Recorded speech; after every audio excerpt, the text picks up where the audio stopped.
같이 보실 말씀은 에베소서입니다. 에베소서 4장 22절입니다. 찾으셨으면 4장 22절로 24절까지 말씀 한번 읽겠습니다. 너희는 유혹의 욕심을 따라 썩어져 가는 구습을 쫓는 옛 사람을 벗어버리고 오직 심령으로 새롭게 되어 하나님을 따라 의와 진리의 거룩함으로 지으심을 받은 새 사람을 입으라. 아멘. 성경을 우리가 이제 본문으로 삼고 또 말씀을 이렇게 나눌 때에 앞뒤에 있는 내용들을 충분히 이렇게 읽고 또 교재들을 나누어야 하지만 또 시간이 이렇게 제한되어져 있기 때문에 이 부분의 말씀들을 가지고 또 다른 평행이 되는 말씀들과 함께 이렇게 좀 교제를 나눠보려고 합니다. 오늘 제목은 새 사람을 입으라입니다. 좀 반복되는 것 같죠?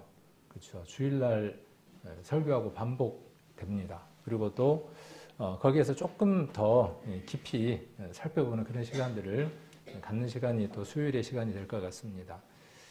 제게는 주일 설교의 크기와 또 수요 설교의 크기와 또 여장연회와 기타 여러 설교의 그 크기가 동일합니다. 똑같이 기도하고 또 간절함으로 준비하고 또 함께 이렇게 나눕니다. 그래서 수요일날 그 교재가 또 주일날 말씀하고 저울에 달아서 달린다, 들리운다 이런 생각을 하실 필요는 없을 것 같고 똑같습니다. 그래서 이곳에 오셔서 주일 말씀을 들었던 말씀들 또 이상의 것들이 우리 성도님들 심령 안에 채워져서 지난주 우리 수요일날 말씀을 나눴던 것처럼 우리 성도님들 심령 안에서 정말 다른 그 성도들 이곳에 함께하지 못했던 성도들과 함께 이 자리에 참석하고 싶은 또 그런 마음들이 이 시간 생겨서 항상 그런 것 같아요. 그래서 권하고 또 이렇게 교제를 나누고 하는 그것들을 통해서 이 자리가 또 채워진다는 생각을 한번 해봅니다. 그래서 새 사람을 입으라입니다. 새 사람이라는 말이 어렵나요? 그래서 사전을 한번 찾아봤어요. 사전을 찾아보니까 이전에 좋지 못한 태도를 버리고 사전에 그렇게 나왔더라고요. 이전에 좋지 못한 태도를 버리고 새로운 다짐으로 바르게 생활하는 사람을 가리켜서 새 사람이라고 한다고 합니다. 세상 사람들도 간절히 원하는 것이잖아요. 새해가 되면 새 사람이 되고 싶어 합니다. 그래서 귀한 사람으로 다른 사람에게 이렇게 영향력을 미치고 싶어 하는 사람들이 됩니다. 성경도 새 사람을 입으라 그랬는데 세상의 방법하고는 다른 것입니다. 전혀 다른 방법이고 또 성경에서 이야기하는 이 새 사람은 이 세상 사람들이 이야기하는 이 차원보다도 훨씬 더 높은 차원의 얘기를 하는 겁니다. 그러니까 교회 안에서 말씀 안에서 이 새 사람이 이루어진 사람은 새 사람을 입은 사람은 세상 사람들이 요구하는 그 모든 부분을 충족하고도 남는 사람입니다. 그러니까 무엇 하나만 빼고 버릴 게 없는 사람이냐 하면 교회 가는 것 빼놓고는 버릴 게 없는 사람이에요. 저 사람이 교회 가는 것만 빼놓으면 참 좋은 사람인데라고 칭찬받는 사람입니다. 그래서 우리 사무엘이 그랬던 것처럼 우리 예수님이 그랬던 것처럼 이 사람과 하나님께 칭찬받고 사랑받는 사람이 그리스도인입니다. 단 무엇에 있어서는요.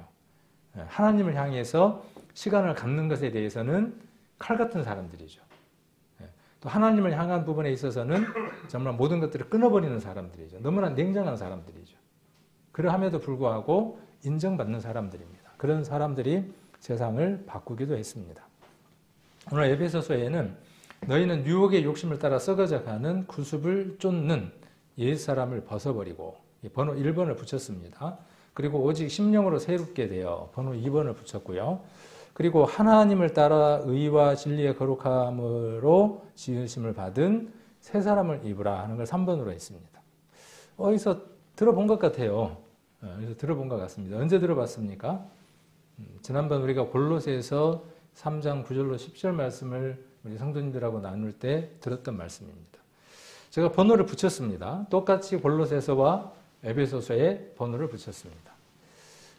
우리 성경을 이렇게 좀 공부하신 분들은 어떤 글들을 읽어볼 수 있냐 하면 에베소서하고 골로새서는 어떤 서신이라고 이야기를 하느냐 하면 쌍둥이 서신이라고 이야기를 합니다. 처음 들어봤나요? 쌍둥이 서신이라는 말을 처음 들어보셨어요? 네, 오늘 들어보셨으니까 또 제가 한 번 더 이야기해드리면 두 번째 듣는 겁니다. 에베소서와 골로새서는 쌍둥이 서신입니다. 처음 듣는 거 아니고 두 번째 들으셨습니다. 왜 쌍둥이 서신이라고 이야기를 하느냐 하면 제가 뭐 이렇게 정확하게 세어보지는 않았지만 성경을 먼저 공부한 사람들의 말에 의하면 155절로 이루어져 있는 에베소서와 골로새서는 절반 이상이 같은 말씀들을 다루고 있다고 이야기를 합니다. 그래서 어떤 데 보면 그 에베소서에 있을 것 같은 데 보면 골로새서에가 그 말씀이 있고 성경을 읽었는데 골로새서에 찾다 보면 그게 거기 없고 어디에 있냐면 에베소서에 있어요. 같은 내용들을 가지고 다루고 있기 때문에 그렇습니다. 그래서 절반이 에베소서와 골로새서가 닮아 있다. 그래서 쌍둥이 서신이라 이렇게 불립니다. 자, 그래서 이 내용들 한번 하나씩 살펴보면 골로새서 3장 9절로 10절에는 옛사람과 그 행위를 벗어버리고 1번이었죠. 그죠? 1번이었습니다. 그 다음에 거짓말을 말라 그랬단 말이에요. 거짓말을 말라 그렇게 이야기를 했는데 에베소서 4장 25절에 보면 뭔 얘기가 나오냐 하면 거짓말을 버리고 그렇게 나옵니다. 그러니까 이 앞에 있었던 내용들이 뒤로 갔고 이 내용들이 에베소서와 동일한 내용을 다루고 있는 걸 볼 수 있습니다.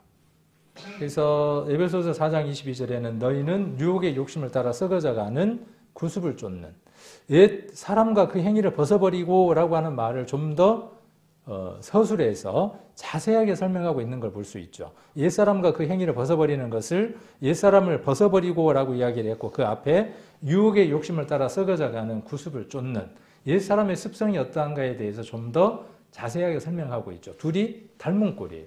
이게 서로 바뀌어져 있어도 전혀 어색하지 않는 그런 내용들을 가지고 있습니다. 그리고 두 번째 10절입니다. 새 사람을 입었으니 이는 자기를 창조하신 자의 형상을 쫓아 이게 새 사람을 입었다라고 이야기하고 있는 두 번째를 23절에서는 오직 심령으로 새롭게 되어라고 표현을 했습니다. 그래서 제가 지난번에 새 사람을 입었다 하는 말을 우리가 쉽게 표현하는 표현으로 바꾸면은 무엇으로 바꿀 수 있다고 설명을 해드렸던가요? 너무 어렵게 이야기를 해서 또 긴 시간 이야기해서 이해를 잘 못하셨을 때도 있을 텐데 새 사람이라고 하는 것은 새 것이라고 말씀을 드렸죠. 본질적으로 새 것이에요. 그냥 새 것이에요. 원래 새 것이에요. 누구냐 하면 예수 그리스도입니다.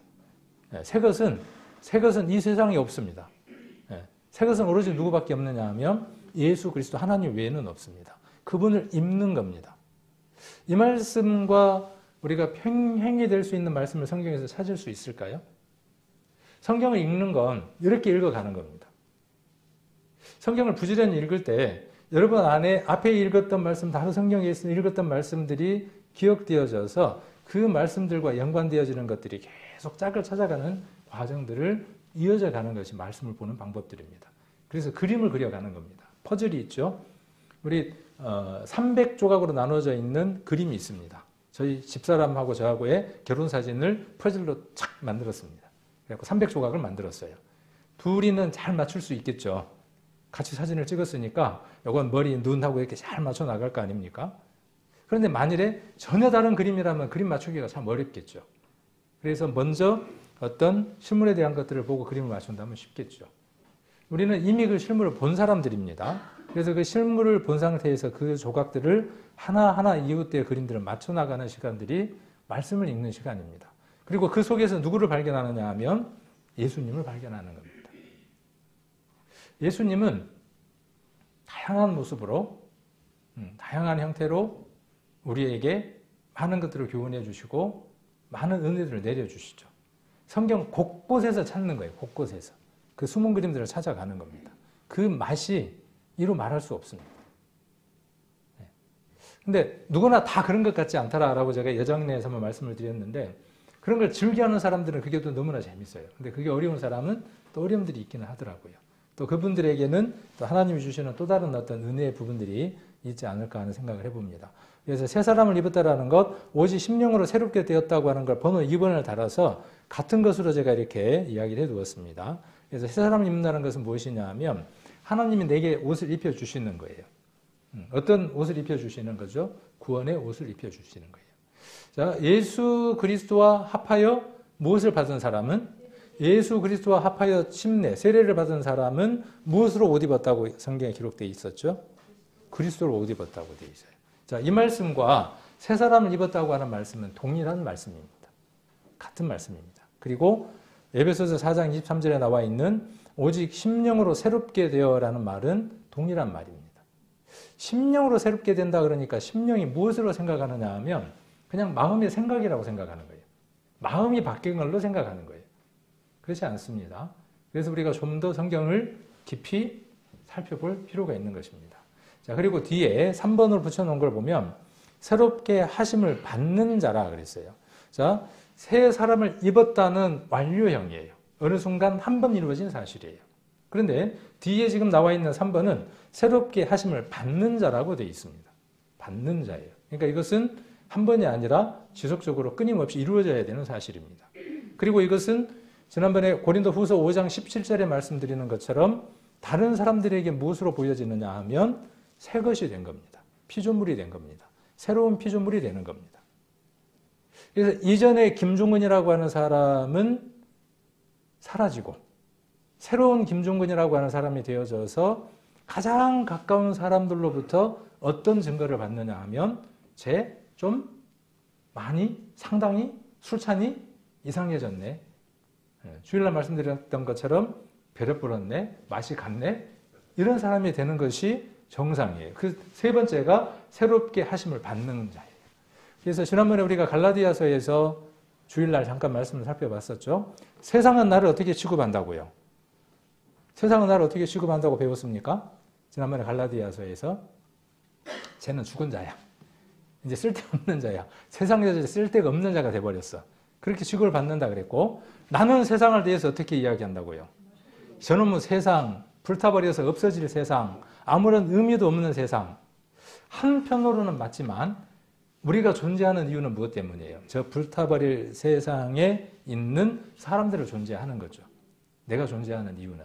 그 나의 존재 이유를 찾아가는 것이죠. 세상에 대해서 내가 죽은 자라고 하는 것을 확인하는 것이죠. 그리고 내가 이 세상에서 정말 필요한 사람이 되어서 빛과 소금이 되어서 저 죽은 자들에게 생명을 주어야 되겠다고 하는 삶을 살아가는 사람이 참 그리스도인입니다. 그것이 갈라디아에서 이야기했던 내용들입니다.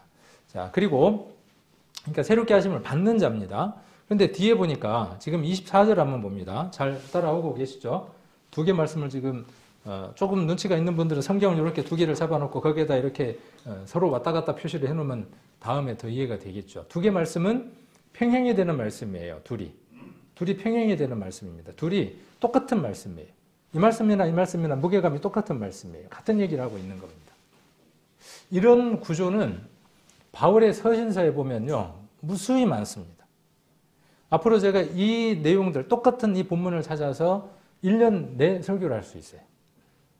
그럴 만큼 서신서 속에 이런 패턴으로 설교한 내용들이 많습니다. 이것을 가리켜서 바울은 뭐라고 이야기하느냐 하면 자신이 전한 복음이다 그렇게 이야기를 합니다. 그리스도와 함께 죽고 그리스도와 함께 장사되고 그리스도와 함께 부활되어져서 새 생명 가운데 살아가는 것이 참된 복음 안에서 살아가는 자다 하는 내용이 바울의 서신의 주된 내용이다 그랬어요. 자, 그런데 24절에 보면 하나님을 따라 의와 진리의 거룩함으로 지으심을 받은 새 사람을 입으라 그랬어요. 입으라. 그러니까 이 내용이 우리는 어떻게 지금 조금 이해가 되죠? 새 사람을 입으라 하는 이 내용이 언뜻 들으면 어떻게 이해되어지느냐 하면 구원받으라는 말인가 보다. 이렇게 이해가 되어지기 쉽죠.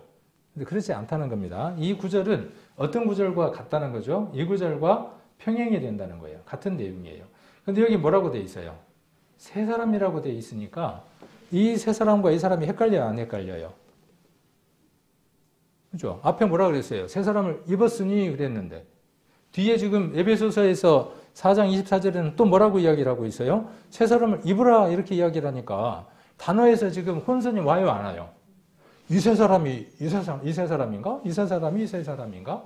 하고 헷갈린다는 것이죠. 그래서 이럴 때에는 다른 많은 번역본들을 우리가 참고를 해볼 필요도 있고 그 다음에 당시에 쓰여졌던 단어들을 통해서 우리가 좀 더 확실한 내용들을 우리가 확인해 볼 수 있다는 것이죠. 그래서 여기 새 사람을 입으라고 하는 것을 제가 3분으로 묶어서 이렇게 같이 두었습니다. 그러니까 입으라 하는 것이니까 뭐예요? 입으라 하는 것이니까 지금 입으라는 거예요. 지금. 순간순간마다 입으라는 거예요. 매 순간순간마다 새 사람을 입어야 한다는 겁니다. 그러니까 이 내용은 새 사람을 입으라 하는 것은 무엇에 관한 말씀이냐 하면 우리식의 어떤 표현으로 이야기를 한다면 생활의 구원을 이루어 가라는 겁니다. 그러니까 성화에 관한 내용입니다. 앞에 이 새 사람을 입었으니라는 얘기는 무슨 얘기냐 하면 영의 구원에 관한 겁니다. 그러면 지금 오직 심령으로 새롭게 되어라고 하는 이 구절은 무엇에 관한 얘기라는 것이죠? 영의 구원에 관한 내용이라는 거예요. 그래서 이런 부분들을 우리가 보는 성경 속에서도 충분히 이해를 할 수 있고 우리가 앞뒤 문맥을 읽음으로 해서 이 세 가지의 패턴을 충분히 읽을 수 있지만 원어를 통해서도 이러한 내용들을 확인해 볼 수 있다는 것이죠. 좀 더 깊이 이런 부분들을 확인해 볼 수 있다는 겁니다. 그래서 새 사람을 지난번에 네오스라고 이야기를 했죠. 기억하시죠? 네오스. 그리고 입었으니라는 말은 엔듀어라고 이렇게 이야기를 했죠. 엔이라는 말은 뭐냐 하면 무엇 속으로 이런 얘기라 그랬죠. 그리고 듀어라는 말은 스며들어가다, 잠수하다 그런 뜻이다 그랬죠.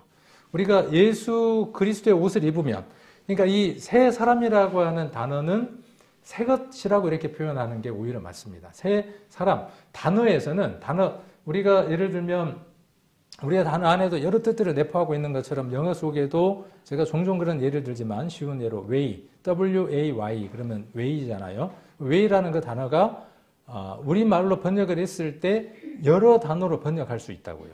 길이라고 하는 걸로 번역할 수도 있고 방법이라고 하는 걸 번역을 할 수도 있고 다양하게 번역을 할 수 있거든요.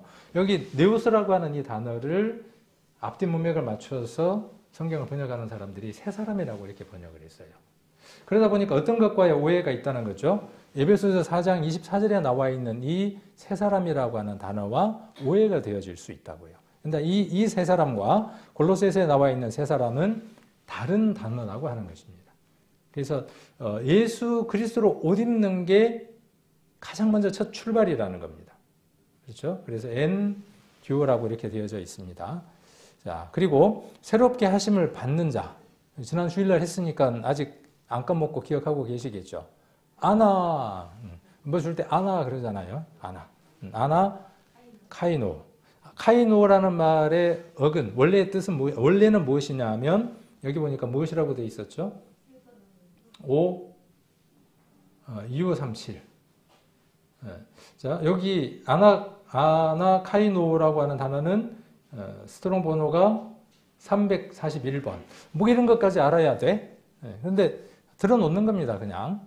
이런 단어가 있다고. 이렇게 새롭게 하심을 받는 이라고 하는 뜻이고, 아나라는 말은 303번이라고 하는 단어로 되어져 있고, 그 다음에 2537이라고 하는 것은 새 것이라고 하는 단어라 그랬죠, 새 것. 그래서 이 새 것은 아까 어떤 새 것하고는 다른 단어예요. 네오스라고 하는 단어하고는 다르다고요. 그죠? 아까 골로새서 3장 10절에 나와 있는 그 네오스라고 하는 것은 쉽게 얘기해서 그 네오스는 누구예요? 새 것, 예수 그리스도예요. 예수 그리스도만 새 것이에요. 그런데 여기에서 새 것은 2537 새 것은 무엇이에요? 그것으로 말미암는 투영되어져서 반사되어진 어떤 물질. 예. 그것으로 말미암는 결과가 무엇이냐면 새 것이에요. 새 술은 새 부대에 담는 것처럼 새 것이 되어져서 새 것의 형상이 나타나는 것. 그러니까 예수 그리스도가 들어와서 예수 그리스도의 어떤 모습들이 밖으로 드러나는 삶을 사는 것. 그러한 자를 가리켜서 새 것, 카이노스라고 이야기를 한다고요. 그래서 여기 지난번에 제가 네이버에 가면 사전이 있습니다라고 제가 말씀을 드렸죠. 그래서 네이버하고 이렇게 검색을 하고 네이버에 보면 여러 그 카테고리가 있는데 그 중에 보면 사전이 있어요. 사전. 거기 보면 고대 그리스 사전을 찾아서 거기에다가 번호를 341번이라고 치면 이렇게 나옵니다. 그래서 거기에 보면 여기 어원 뭐라고 되어 있습니까? 어원에가 303번. 그 다음 또요. 2537번의 파생어에서 유래한 단어다. 그 다음에 관련 구절은 몇 구절이 있다? 딱 성경에서 2번 나온다. 그렇죠? 그래서 지난번에 고린도 후서 4장 6절을 읽었죠. 그 사람은 날로 부패하나. 속사람은 날로 새롭다. 하는 그 새롭다는 단어가 이 단어와 동일하다. 그래서 성경에서 딱 2번 쓰였다. 이렇게 말씀을 드렸죠. 그래서 우리가 이런 그 단어를 보면서 오해를 하지 않아야 된다 하는 것들을 설명하기 위해서 이런 부분들을 조금 가져와서 이야기를 하는 겁니다. 자, 에베소서 4장 23절 한번 살펴보려고 하는 겁니다. 그래서 심령으로 새롭게 되었다 하는 단어는 오늘 하나 더 배워야 되네요. 아나라는 단어 뒤에 네오오. 아나라고 하는 단어와 아나라는 단어는 알아요, 몰라요? 아까 아나라는 말은 배웠죠. 아나는 따라서, 위로, 그런 뜻도 된다 그렇게 이야기했죠. 그래서 새롭게 되어라는 말은 이 새롭게 되어라고 하는 말은 어떤 단어냐 하면 이렇게 2개의 단어가 이것도 합쳐진 거예요. 303번이라고 하는 단어와 3501번이라고 하는 단어가 합쳐져서 아나 네오오라고 하는 단어가 만들어졌어요. 네오오 그러니까 뭔가 좀 언뜻 유사한 단어가 떠오르나요? 아까 새것 헬라어로 뭐였죠? 새것? 네오스 기억나요? 네, 네오스. 그죠? 여기 답을 적어놨네. 그죠? 아나와 네오스라고 하는 2개가 합쳐져서 아나네오오라고 하는 단어가 만들어졌다고요. 그래서 이 단어는 신약 성경에서 딱 한 번 쓰였다고요. 어디에가? 에베소서 4장 23절에 한 번 쓰여졌다. 지금 이렇게 이야기를 하는 겁니다. 그래서 새롭게 되다, 갱신하다 그런 뜻을 담고 있고 여기 보니까 303번, 3501번에서 파생된 단어다. 새롭게 되다. 그런 뜻을 갖고 있는 거예요. 이건 누구로 말미암는 거죠? 누구를 따라가면서 생긴 거죠? 누구를 따라서? 새것을 따라서 사는 삶의 결과가 뭐예요? 아나네오예요.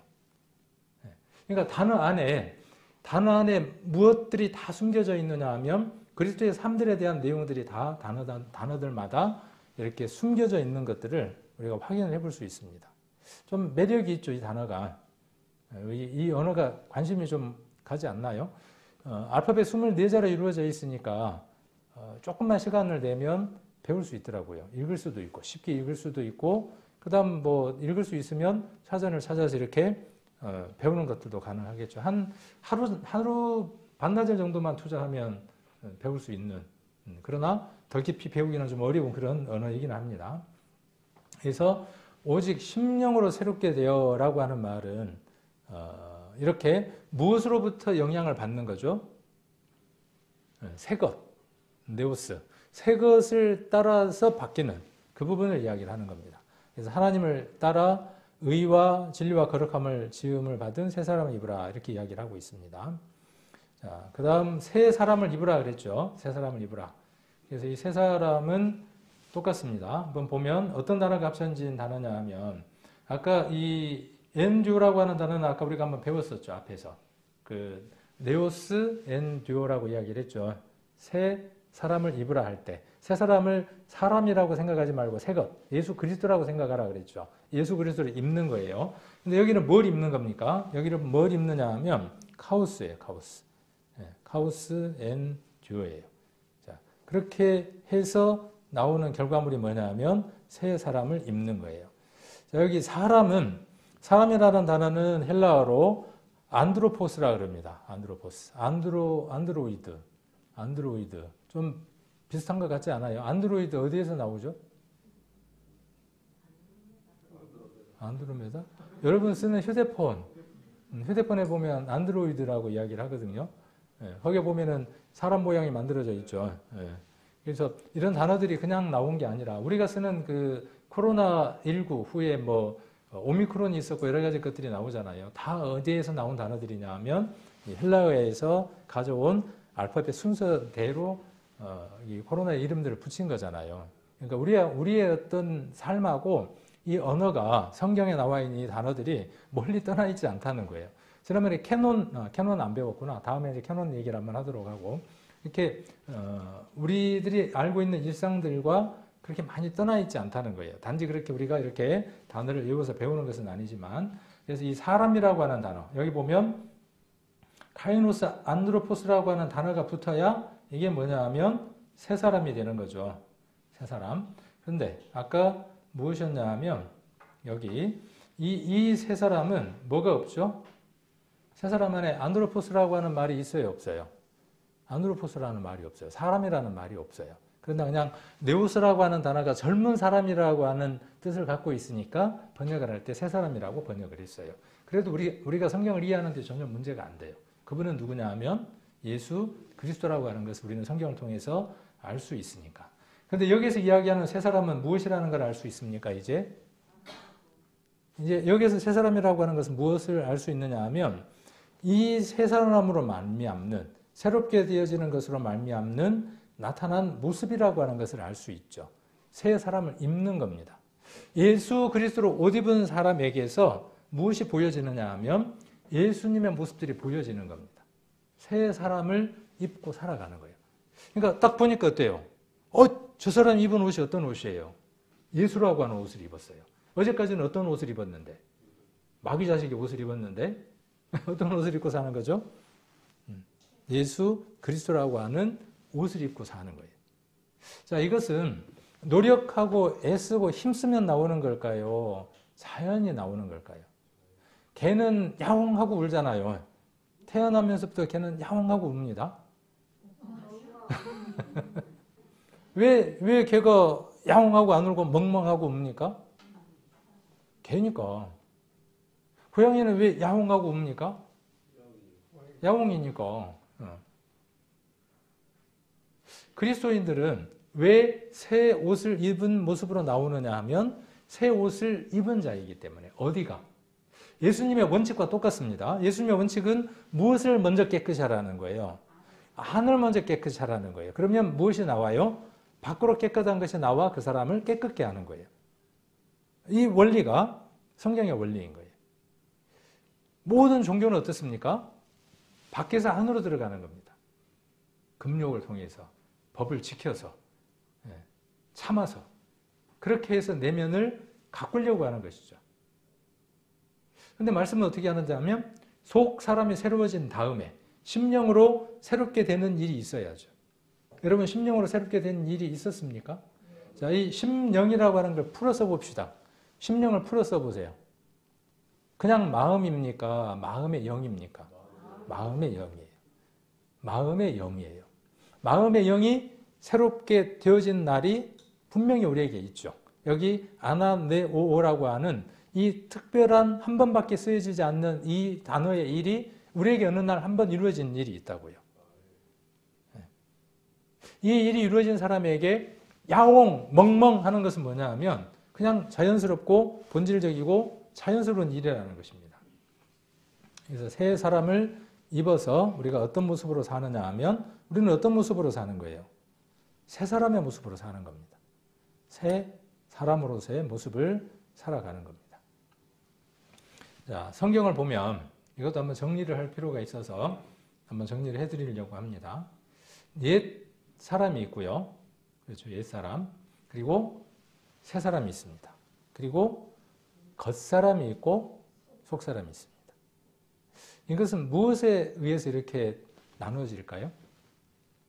자, 이것은 무엇에 의해서 나눠지느냐 하면 거듭남이라고 하는 것이 없으면 이 나눔이 생기지 않습니다. 그래서 옛 사람이라고 하는 것은요, 옛 사람이라고 하는 것은 그리스도 안에서 거듭나지 못한 본성, 그리고 거기에 기초한 악한 행동들을 일컫는다 그랬어요. 그래서 우리가 에베소도 우리가 읽었고 골로새서도 읽었죠. 그래서 구원받지 못한 옛날 사람을 이야기를 합니다. 옛 사람. 자, 그리고 새 사람. 새 사람은 그리스도를 믿음으로 그리스도 안에서 성령으로 새롭게 변화된 사람. 그렇죠? 그러니까 이 새 사람은 아까 골로새서에 나와 있는 그 새 사람하고는 다른 사람이에요. 아까 새 사람을 입었다 할 때 그 새 사람은 동그라미 해가지고 꼭 적어놔야 돼요. 그 새 사람은 누구예요? 예수 그리스도예요.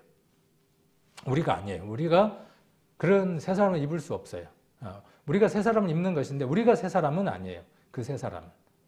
그것은 새 것이에요. 새 것. 자, 이 새 사람은 누가 된 거죠? 내가 새 사람이 된 거예요. 내가. 새 것인 예수 그리스도가 와서 내가 다른 사람들에게 어떤 사람으로 보여지느냐 하면 새 사람으로서의 삶을 살아가는 거죠. 그래서 그리스도를 믿음으로 그리스도 안에서 성령으로 새롭게 변화된 사람을 이야기를 합니다. 자, 육체의 욕심, 사욕, 본성, 율법의 메인 삶을 사는 옛 사람과 대조되는 새로운 피조물입니다. 새로운 피조물. 그러니까 우리는 새로운 피조물이에요. 망가져버리고 실패했던 피조물인데 누구로 말미암아? 아담으로 말미암아 실패했던 피조물인데 예수 그리스도로 말미암아 새로운 피조물이 되어졌어요. 새 것을 입었기 때문에 새로운 피조물이 되었어요. 이 표현과 새로 태어난 자, 새로 태어난 자 같은 표현이고 거듭난 자 같은 표현입니다. 그래서 새 사람이라고 하는 것은 그리스도로 말미암는 하나님께 속한 특별한 사람이 되어졌음을 이야기를 합니다. 옛 사람하고 띄웠어야 되나요? 붙였어야 되나요? 새 사람하고 붙였어야 되나요? 띄웠어야 되나요? 근데 별로 안 중요하죠. 근데 나중에 이제 시험 볼 때는 중요해. 국어 시험을 볼 때는 중요하더라고요. 근데 제가 이제 한국어 교원 공부를 해봤는데 되게 까탈스럽더라고요. 전문적으로 이제 공부를 하면 되게 어려운데 제가 그래서 성경을 다 찾아봤어요. 우리 한글 성경에는 어떻게 써졌는가 싶어서 다 찾아봤더니 어떤 데는 붙여놨고 어떤 데는 띄워놓고 그랬더라고요. 우리가 보는 한글 개역 성경에는 어떤 데는 새 사람이라고 붙여놨고 어떤 데는 다른 데 가서는 더 띄워놓고 그랬더라고요. 뭐 중요하지는 않지만 그렇게 되어져 있더라. 그래서 어떤 데는 그냥 붙여 쓰기도 하고 띄워 쓰기도 하고 궁금하면 한번 지식에다가 한번 물어보든지 그렇게 하시면 될 것 같습니다. 자, 그리고 겉사람. 겉사람은 육신의 욕심과 본성을 쫓는 인간 고유의 부패한 속성. 그리스도 안에서 중생하여 거듭난 속 사람과 대조되는 표현. 그러니까 속 사람에 반대되는 말이 겉사람이 되겠죠. 그리고 속 사람은 그리스도 안에서 거듭난 사람의 심령. 아까 에베소서 4장 23절에 심령으로 새롭게 된다 했던 그 속사람, 심령으로 새로워지는 것, 그리스도 안에서 죄사함을 받아 새롭게 창조된 새 사람이죠. 그래서 에베소서 4장 24절이고 속사람은 죄의 지체와 대립되고 그리고 그 사람에 대비되고 성령의 능력으로 날로 새로워지는 은혜를 체험하는 자들이 어떤 자들이냐 하면 속 사람이 그것을 체험합니다.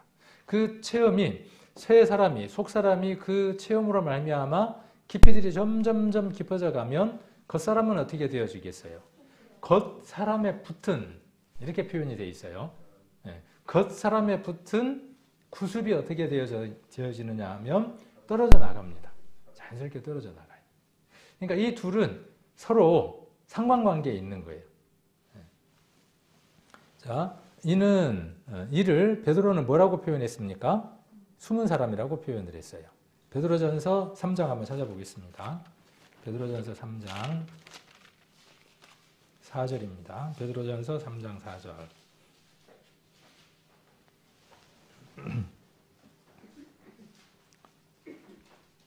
3장 4절 같이 한번 읽겠습니다.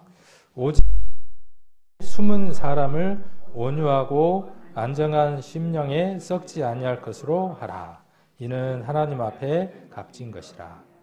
자, 속 사람, 숨은 사람, 새 사람이 있습니다.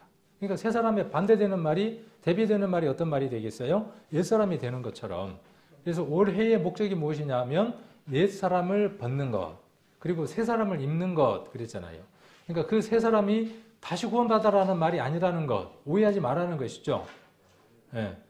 새 사람이 되어졌어요. 새 사람이 되어졌으니까 어떻게 살아가라는 것이죠? 새 사람답게 살아가라 그 말이에요. 새 옷을 입고 때때의 옷을 입었으니까 그 옷을 입은 대로 살아가라는 거예요. 제가 그 얘기를 예전에도 한번 했지만 제가 청바지 좋아한다고 그랬죠. 기억이 안 나시나요? 청바지를 좋아하거든요. 청바지 입으면 참 편해요. 아무 데나 앉아도 돼요. 툭툭 털면 돼요. 근데 만일에 흰 바지를 입었다고 한번 쳐봅시다. 흰 바지에, 흰 구두에, 흰 와이셔츠에, 흰 자켓을 입었다. 그러면 어떨까요? 와, 이거 정말 조심스러워서 짬뽕집 가겠습니까? 안 갔습니까? 여기 짜장면집에 가서 짬뽕, 짜장면 시켜질까요? 안 시켜질까요? 시키더라도 꼭 뭐 달라 그래야 되겠어요? 앞치마 달라고 하든지 완전 무장을 하고 먹어야 되겠죠. 얼마나 조심스럽겠어요. 이것이 그리스도인들의 살아가야 할 모습들이.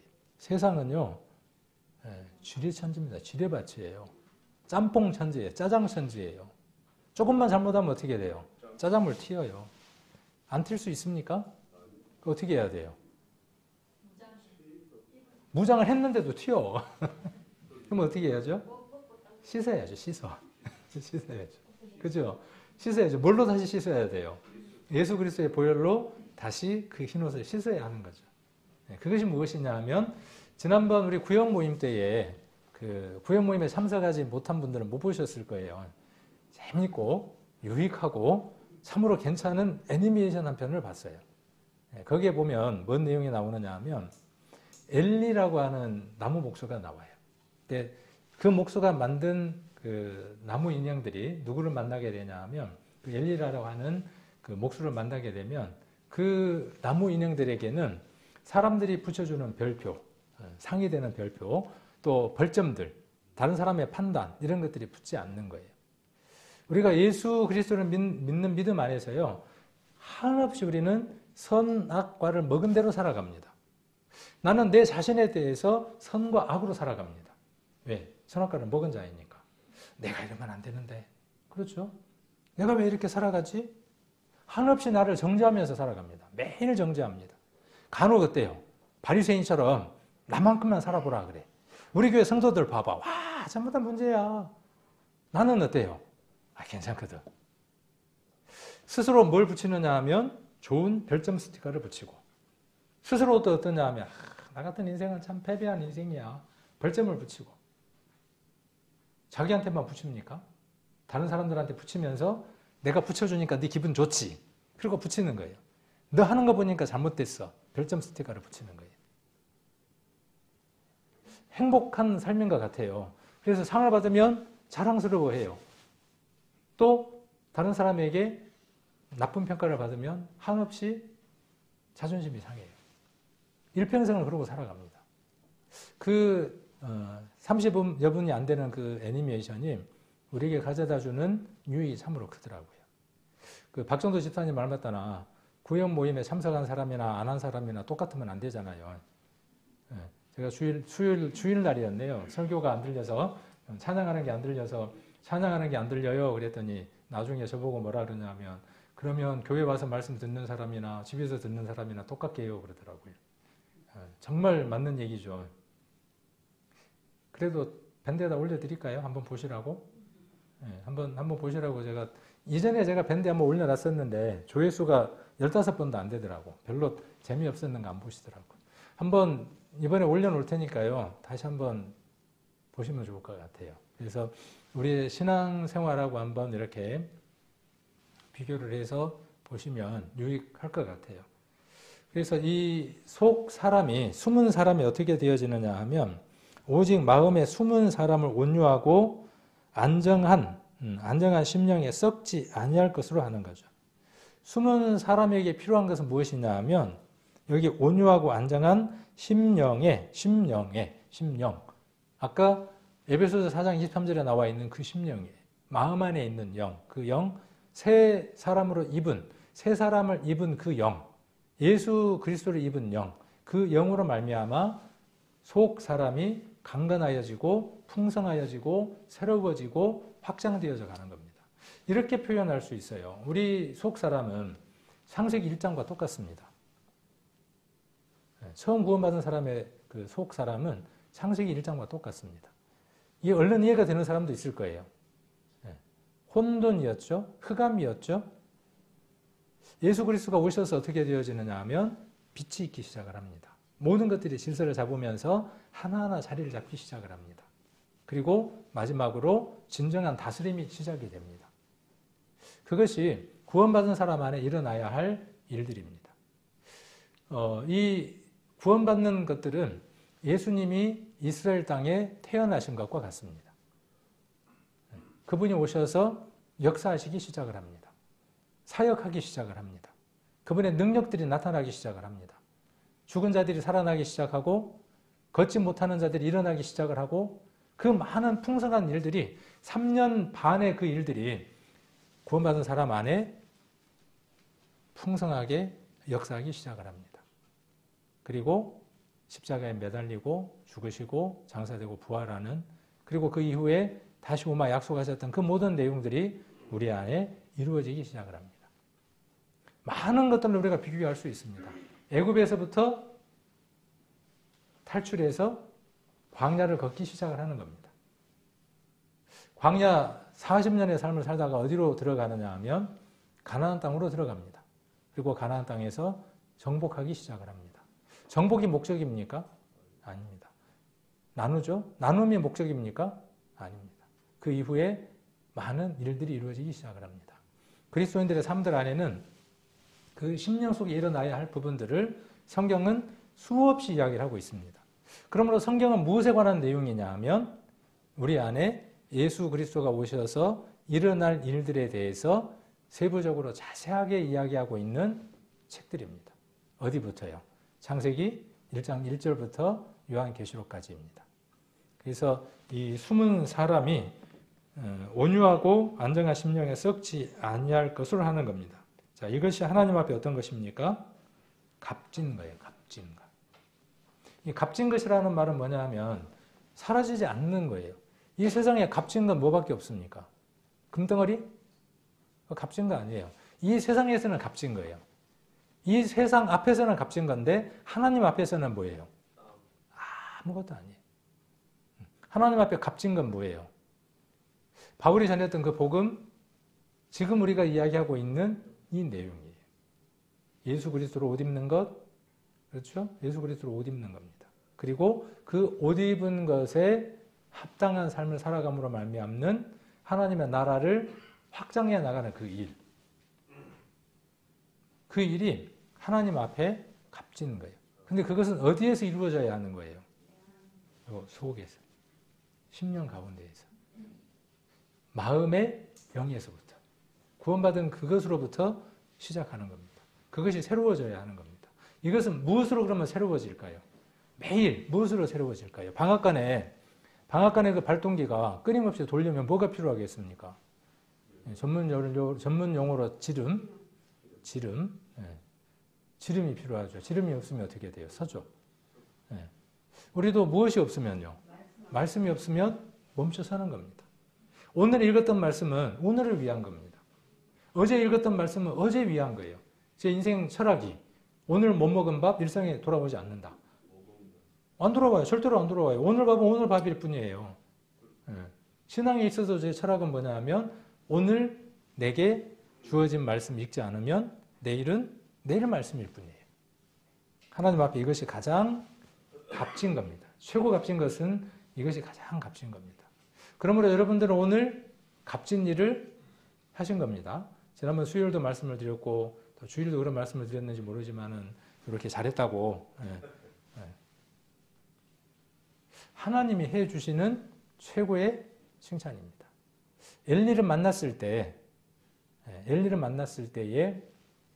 기쁨입니다.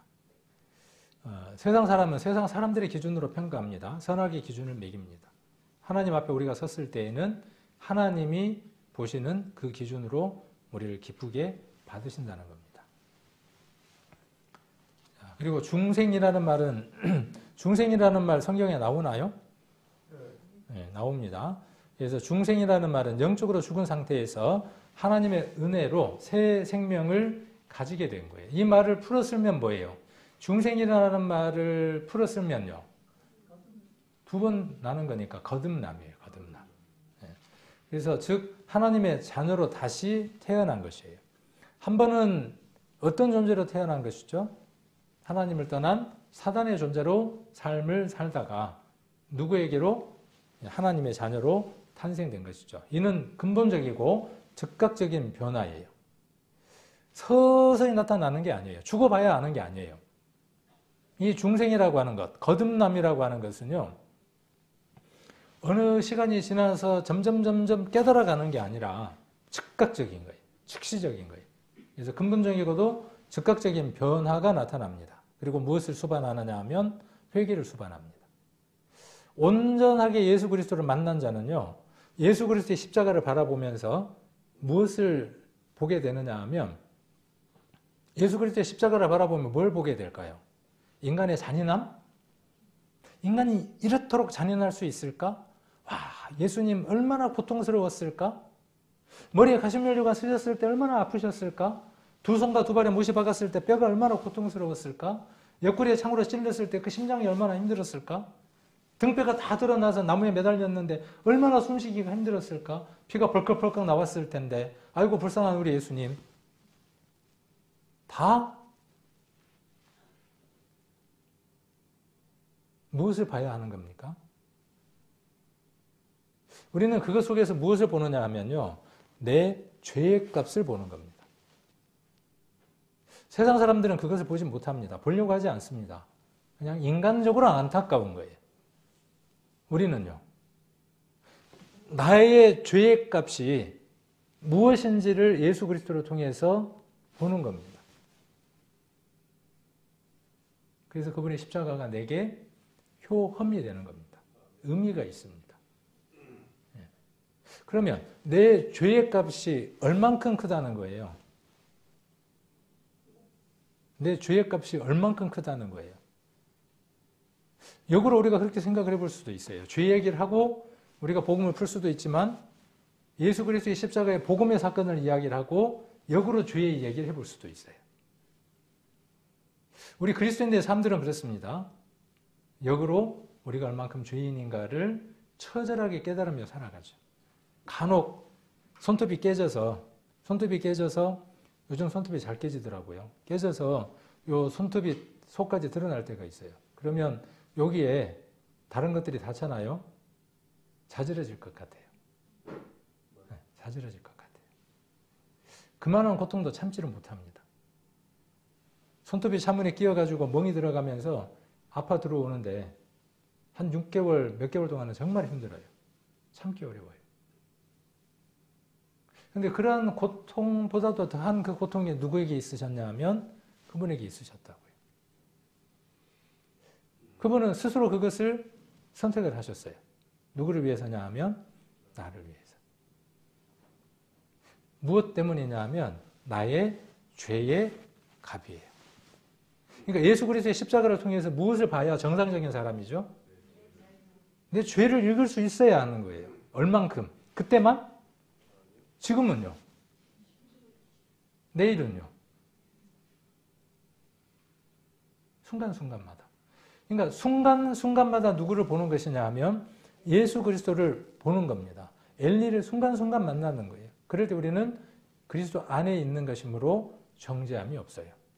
그래서 너는 특별하다라고 하는 그 애니메이션이 어느 면에서 진리에 대한 내용들을 아이들이 이해할 수 있도록 잘 이야기하고 있는 내용일 수도 있어요. 자, 그래서 중생함으로 구원받음으로 무엇이 시작되느냐 하면 옛사람과 새사람의 구분이 있어요. 구원받지 않으면 옛사람 없습니다. 구원 안 받았는데 무슨 옛사람이 있어요? 구원을 받아야 새사람이 됐으니까 옛사람이 나올 거 아니에요. 그러니까 옛사람 버릴 게 나올 거 아니에요, 그 다음에. 그렇잖아요. 구원도 안 받은 사람에게 무슨 옛사람 버리라 마라 이야기가 되겠어요. 자, 그러므로 중생한 새 사람 속에 겉사람과 속사람이 있는 거예요. 그렇죠? 자, 그러나 그 사람은 여전히 무엇을 갖고 있습니까? 옛 사람의 습성과 뭘 갖고 있어요? 잔재를 갖고 있어요. 그 사람은 여전히 옛 사람의 습성과 전제를 갖고 있어요. 에베소서로 다시 가봅니다. 에베소서 4장으로 다시 한번 가봅니다. 4장 22절에 보시면 너희는 유혹의 욕심을 따라 썩어져 가는 구습을 쫓는이라는 말이 따라가는, 붙어있는 그런 말이에요. 구습이라는 말이 무슨 말이냐? 풀면 습성과 잔재 그런 뜻이에요. 그래서 여기 에베소서 4장 28절의 말씀은 겉사람에게 붙어있는 옛사람의 흔적, 구습, 옛사람의 습성과 잔재를 버리라는 의미예요. 이건 누가 버려야 돼요? 아니, 십자가에서 다 해결했는데?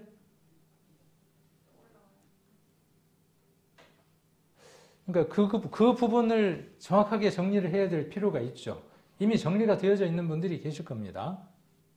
오늘 그 부분에 대한 내용을 다루기는 어려우니까. 그래서 그 구습을 벗어야 하는 거예요. 벗어야 되는. 이건 어떻게 해야 하는 거죠? 우리 히브리서에 기록되어 있는 것처럼 피 흘리기까지 싸움이 필요합니다. 이것은 싸움이 필요한 거예요. 그냥 내비둬 갖고 되는 일이 아니라 피 흘리기까지의 싸움이 필요한 겁니다. 그래야 겉이 벗겨지고 겉에 있는 게 벗겨지고 뭐가 나오기 시작을 해요? 심령의 속 사람이 밖으로 나오기 시작을 하는 겁니다. 그게 할례죠. 할례. 그래서 새 사람의 모습이 나온다고요.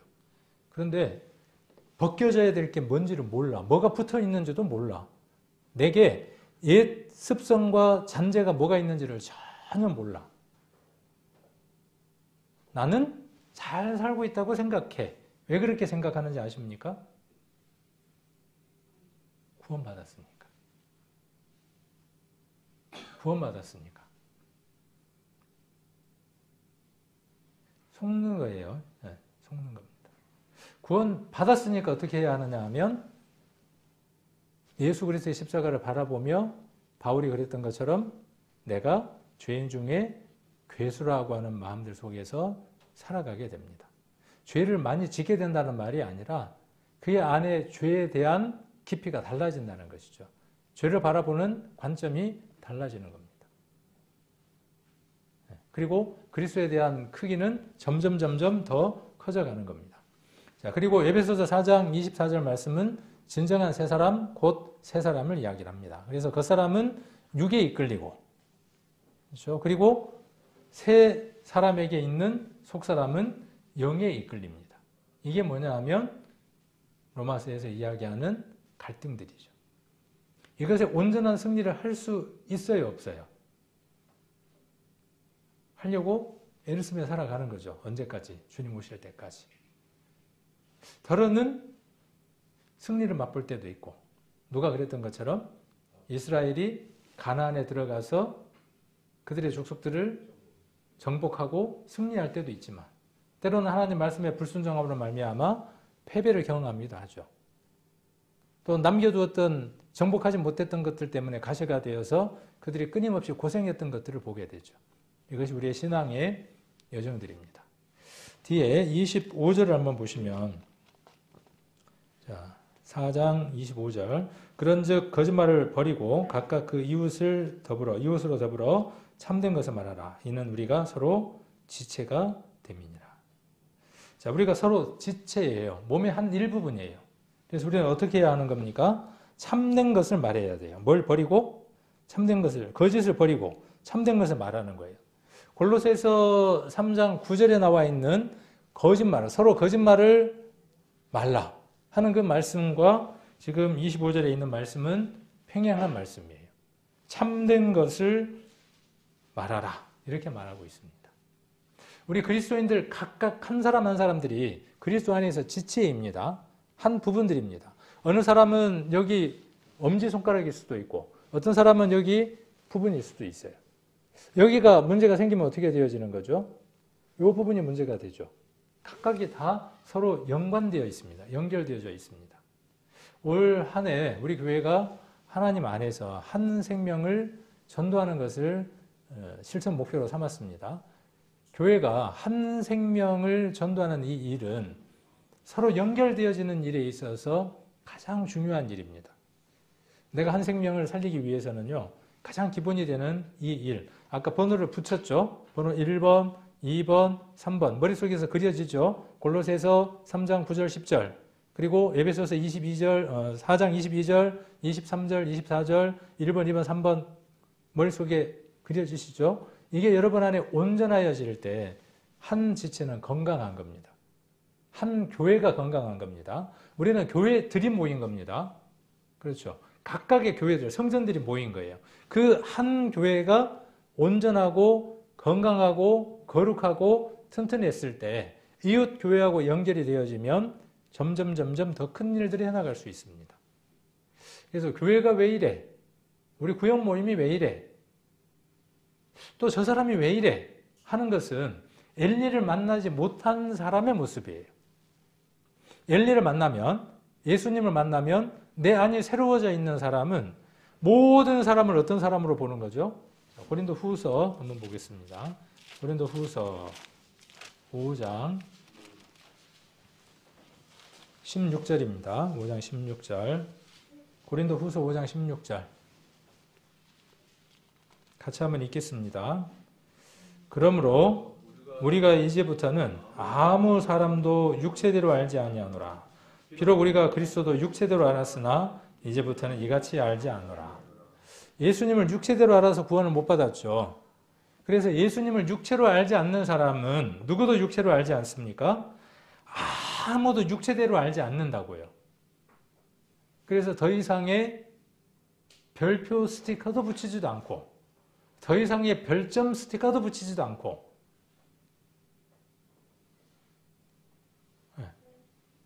이 사람들이 어떤 사람들이냐 하면 건강하고 튼튼하고 거룩한 사람들이며 새 사람들입니다. 그러니까 먼저는 이게 이루어져야 돼요. 이 선악에 대한 기준이 사라져야 합니다. 옳아, 틀렸어, 맞아, 아니야. 이게 떠나야 하는 겁니다. 이게 옛 것입니다. 이제 다음에 우리가 기회가 되면 옛 것들이 어떤 것인가를 우리가 성경을 통해서 한번 살펴보고 이미 답은 나와 있지만 새 것들이 어떤 것인지를 우리가 성경을 통해서 확인해 볼 수 있는 시간들을 갖겠죠. 그래서 여러분 삶들 안에 내가 얼마나 많은 선악의 열매를 먹고 살아가는지를 확인하는 삶을 사십시오. 그리고 혹 선악에 매달려서 살아간다면 버려버리고 생명에 새롭게 하는 그 생명을 매일 먹고 마시면서 늘 새로워지는 그런 삶들을 사시고 나도 새로워지고 다른 사람도 새롭게 하고 이 교회를 건강하게 만드는 그런 우리 성도님들이 되시기를 원합니다.